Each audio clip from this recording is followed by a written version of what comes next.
BCB জেনে শুনে কি ফাঁদে পা দিয়েছে? জেনে শুনেই কি এত কিছু হচ্ছে? এবং সবশেষে যেটা ঘটছে সেখানে তারকাদের, যারা ন্যাশনাল টিমে খেলেন, বড় বড় তারকা, তাদের কি শঙ্কার মুখে বা একটা বড় অন্ধকারের দিকে ঠেলে দেওয়া হচ্ছে না? অনেক কিছুই হচ্ছে এবং সেখানে আমার মনে হয় সবশেষ যেটা হচ্ছে সেখানে যারা জাতীয় দলে খেলেন তাদের বড় একটা সংকটে ফেলা হচ্ছে। কিভাবে একটু আলোচনা করতে চাই। প্রথমত দেখুন, তামিম ইকবাল বিসিবির সভাপতি হতে চান বা চেয়েছেন। এখন যারা বোর্ডে আছেন তাদের বিপক্ষে তামিম ইকবাল যখনই কথা বলবেন, যখনই যা করবেন এই বোর্ডের বিপক্ষে করবেন এবং অনেকবারই বলেছেন যে এই বোর্ডটা অবৈধ, যেভাবে চলছে এটা কোনোভাবেই ভালো দিকে যাবে না এবং যা করছে সব কিছুই বিপক্ষে কিন্তু তামিম ইকবাল কথা বলেন। এটা যদি বোর্ড পরিচালকরা জেনে থাকেন তাহলে কেন রিয়্যাক্ট করেন অথবা তামিম যে কথা বলছেন সেই ফাঁদে পা দেন? দেখুন, বাংলাদেশের রাজনৈতিক প্রেক্ষাপট কি, যে কোনো জায়গাতে যারা ক্ষমতায় থাকবে, এটা বাংলাদেশের উচ্চ পর্যায়ে হোক, কোনো একটা ক্লাসরুমে হোক, কোনো একটা কোম্পানিতে হোক, আপনি যেখানে জব করেন হোক, অথবা ফ্যামিলিতে হোক, সব জায়গাতে কি হয়, যিনি পাওয়ারফুল, যিনি ক্ষমতাতে, তার বিপক্ষে মানুষ থাকেই এবং তারা কথা বলবেই। ধরুন আপনি একটা ক্লাসের লিডার, সেই ক্লাসে আপনি ধরুন 50 জন আছে বা 60 জন আছে, তার মধ্যে সবাই আপনি লিডার মানবে না, হয়তো 5 জন আপনার বিপক্ষে আছে। ওই 5 জন চাইবে যে কিভাবে অস্থিরতা তৈরি করা যায়, কিভাবে বাকিদের সাথে দূরত্ব ক্রিয়েট করা যায়, কিভাবে যে ক্ষমতায় আছে তার জায়গাটা নষ্ট করা যায়। আমি ধরলাম যে তামিম ইকবাল ওই কাজটা করছেন। ধরুন আপনি, আমি, সমর্থক, ভক্ত, বাংলাদেশ সবাই সেটা বিশ্বাস করেন বাংলাদেশের রাজনৈতিক প্রেক্ষাপটে। কিন্তু ওই যে 5 জন ক্লাসরুমের যে কাজটা করছেন, আপনি কি সমর্থন করবেন? আপনি কি সেখানে তাদের ফাঁদে পা দেবেন? যদি দিয়ে থাকেন তাহলে তো ভুল করবেন। এই যে তামিম ইকবাল একটা মন্তব্য করেছেন, এরপরে বিসিবির পরিচালক যেই ফিডব্যাক দিয়েছেন, ভারতের দালাল বলেছেন, সেটা নিয়ে তোলপাড় সৃষ্টি হয়েছে। যদি এমনটা হয় যে বোর্ড পরিচালকরা বা বিসিবির সভাপতি জানেন যে তামিম যেখানে যাচ্ছেন, যা করছেন বিপক্ষে এবং সেটাই করবেন, তাহলে কেন সেই ফাঁদে পা দিতে হবে? দেখুন কি রিয়াকশন সেটা আমরা সবাই জানি। তামিম যখন কথা বলেছেন, যখন আমরা বিভিন্ন জায়গায় তামিমের ইন্টারভিউটা প্রকাশ পেতে দেখেছি, তার নিচে যে কমেন্টগুলো বা কমেন্ট সেকশনের কমেন্টগুলো, সেগুলো দেখলে আপনি বুঝতে পারবেন যে এটা বাংলাদেশের জনগণ ভালোভাবে নেয়নি বা সমর্থকরা ভালোভাবে নেয়নি, বাস্তবতা যেটাই হোক। কারণ বাংলাদেশ কোনোভাবেই ভারতে খেলতে যেতে চায় না। মাথা উঁচু না হওয়া পর্যন্ত বা মাথা উঁচু না থাকা পর্যন্ত বাংলাদেশ কখনো যাবে না, এটা বাস্তবতা, এটা কেউই চাইবে না। তামিম হোক, বিসিবি সভাপতি হোক, আপনি হন, আমি হই, কেউই চাইবে না বাংলাদেশকে ছোট করে খেলতে যেতে, কখনোই কাউকে বলতে শুনবেন না। কিন্তু বাংলাদেশের স্বার্থ, বাংলাদেশের ক্রিকেটের স্বার্থ বজায় রেখে সবাই যেতে বলে। যদি বিসিবি জেনে থাকে যে এমনটা বলবে, তাহলে ওই যে রিয়াকশনটা দিয়ে ওই ফাঁদে কি পা দিল? যদি বিসিবি জেনে থাকে যে ওই রিয়াকশন দেওয়ার পর যে বিসিবি সভাপতি অথবা পরিচালকদের সাথে ক্রিকেটারদের দূরত্ব তৈরি হতে পারে, তামিম তৈরি করবেন, তাহলে সেই ফাঁদে আপনি পা দিবেন নাকি আপনি ইগনোর করবেন? আপনি ইগনোর করতেন, কিছু না বলতেন, এটা কি আর এই বোর্ড ক্রিকেটের মধ্যে আসতো না? এখন যে পর্যায়টা তৈরি হয়েছে, বোর্ড সভাপতি, বোর্ড পরিচালক, ক্রিকেটার আলাদা। কথা কে বলেননি? বোর্ডের একজন পরিচালক, দায়িত্বশীল পরিচালক আছেন, তার বিপক্ষে কে কথা বলেননি? আপনি বলছেন যে কোয়াব কেন মুস্তাফিজ আইপিএল থেকে বাদ পড়লো, তখন কথা বললেন না।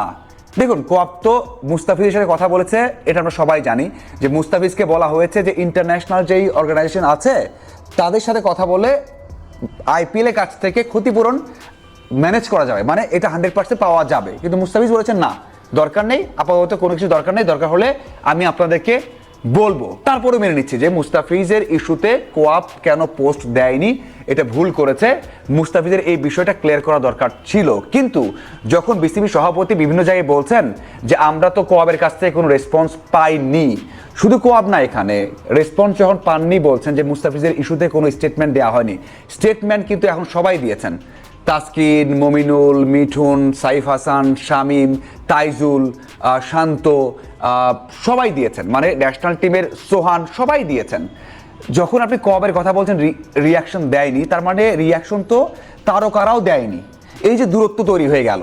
এবং যখন এই স্টেটমেন্টটা বিসিবি সভাপতি বিভিন্ন জায়গায় দিয়েছেন, তখন আপনি মনে করে দেখুন বা চিন্তা করে দেখুন, যারা আমাদের মানে তারকা, হয়তোবা সবার চোখে ছোট হয়ে গেছেন এখন, যারা ন্যাশনাল টিমে খেলছেন বা খেলবেন, তাদের বিপক্ষেই তো কথা বলা হলো, মানে বোর্ড সভাপতি যখন বললেন যে স্টেটমেন্ট দেওয়া হয়নি মুস্তাফিজের ইস্যুতে, এখন দিচ্ছেন কোয়াব দিয়েছে, সাথে সব তো ন্যাশনাল টিমের ক্রিকেটার আছেন। দেখুন, দায়িত্বশীল জায়গা থেকে হয়তোবা আরও একটা মিটিং করে কথা বলে, ওই যেটা শান্ত বলেছেন যে অভিভাবকরা হয়তোবা আমাদের ঘরে ডেকে বলতে পারতেন যে কি হয়েছে, কি করা যেতে পারে, সেটা করেননি। এখন আবার বিসিবি সভাপতি তারকাদেরকে আলাদা করে দিয়েছেন। এবং সবচেয়ে বড় বিষয় হচ্ছে, আমরা সবাই জানি এটা এমন একটা বিষয় যে আপনি কথা বললেও সমস্যায় পড়বেন, না বললেও সমস্যায় পড়বেন।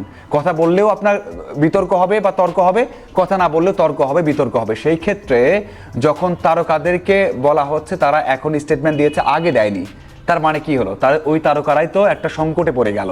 এই যে সমর্থকরা, এখন তো মনে হয় যে এই সমর্থকদের বা যারা আছেন, মানে অবশ্যই আমরা অনেক বেশি আবেগ নিয়েও চিন্তা করি, আমাদের বাস্তবতা নিয়েও চিন্তা করি। সেই জায়গাতে তারকারা একদিনেই বা রাতারাতেই কিন্তু হিরো থেকে একেবারেই নিচের পর্যায়ে চলে গেছেন, বা তাদের সম্মানটা একেবারে শেষ হয়ে গেছে। সম্মান নয়, আমার মনে হয় এখন যে অবস্থায় আছে তাতে দুটা ভাগে বিভক্ত হয়ে গেছে, যে বিসিবি এবং ক্রিকেটার আলাদা।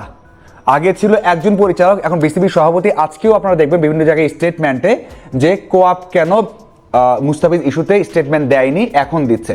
সেম কাজ তো তারকারাও করেছেন, তারা কেউ তো পোস্ট দেননি মুস্তাফিজের সময়, এখন দিচ্ছেন।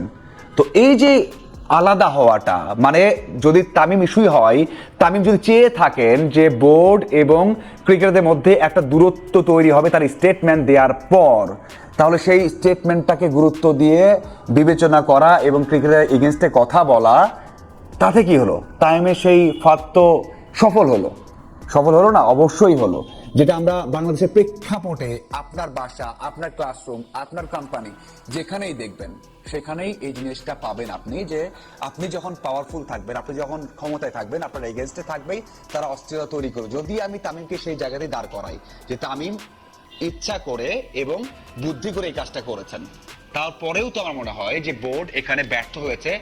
যেই রাজনৈতিক বিষয়টা বা যে যত কৌশলে এটাকে হ্যান্ডেল করা যেত বা এটাকে ম্যানেজ করা যেত, সেটা পারেনি। এবং এখন যে অবস্থা হয়েছে, ক্রিকেট বোর্ড এবং ক্রিকেটার পুরোটা আলাদা হয়েছে সাম্প্রতিক সময়ে বিসিবি সভাপতির যে মন্তব্যটা, সেটার জন্য। এবং সবচেয়ে বড় বিষয় হচ্ছে, আমার যে কনসার্নের বিষয়, যে তারকারা একদিন আগেও বাংলাদেশ ক্রিকেটের সব কিছু ছিল, একবার দেখার জন্য সবাই হুমড়ি খেয়ে পড়েছে, একবার দেখার জন্য কত কষ্ট করে কত দূর থেকে খেলা দেখতে এসেছেন, তারাই এই মিরাজ, তাসকিন, মুমিনুল, সবার জন্য এখন তারাই অনেক বেশি আক্ষেপ, হেট বা ঘৃণা সবকিছুই প্রকাশ হচ্ছে। বাংলাদেশের প্রেক্ষাপটে এমনই, আপনি মন্তব্য করলেও সমস্যা, না করলেও সমস্যা। তো আমার মনে হয় এই বিষয়টা যদি তামিম চেষ্টা করেছেন অস্থিরতা তৈরি করা, সেই ফাঁদে পা দিয়ে বিসিবি বড় ভুল করেছেন।